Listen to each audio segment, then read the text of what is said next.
তো বন্ধুরা কেমন আছো সবাই? আশা করছি সবাই ভালো আছেন। আজকের এই ভিডিওতে আমরা কথা বলতে চলতেছি বাংলা নাটকের জনপ্রিয় অভিনেতা নিলয় আলমগীরের কথা। তার পরিবার, বাড়ি-গাড়ি এবং ব্যক্তিগত লাইফস্টাইল, আসল পরিচয় এবং অজানা তথ্য এই ভিডিওতে আমরা জানাবো। তাই ভিডিওটা না টেনে সম্পূর্ণ দেখতে থাকুন।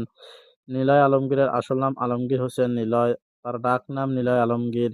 তিনি পেশায় একজন অভিনেতা। নিলয় আলমগীরের জন্মস্থান ঢাকা, সাভার, বাংলাদেশে। তিনি জন্মগ্রহণ করেন 20শে আগস্ট 1984 সালে। সেই হিসাবে তার বর্তমান বয়স 40 বছর। নিলয় আলমগীরের জাতীয়তা বাংলাদেশী এবং তিনি ইসলাম ধর্মের অনুসারী। নিলয় আলমগীরের শখ হচ্ছে ভ্রমণ করা, ছবি তোলা এবং অভিনয় করা। নিলয় আলমগীর অভিনয় জগতের আত্মপ্রকাশ করেন 2009 সালে fair and lovely super hero super heroine প্রতিযোগিতায় জয়ী হবার পর থেকে তিনি টিভি নাটকের অভিনয় শুরু করেন এবং অসংখ্য নাটকে তিনি অভিনয় করেছেন। ব্যক্তিগত জীবনে নিলয় আলমগীর 2016 সালে মডেল এবং অভিনেত্রী আনিকা কবি শখকে বিয়ে করেন, কিন্তু 2017 সালে তাদের বিবাহ বিচ্ছেদ হয়।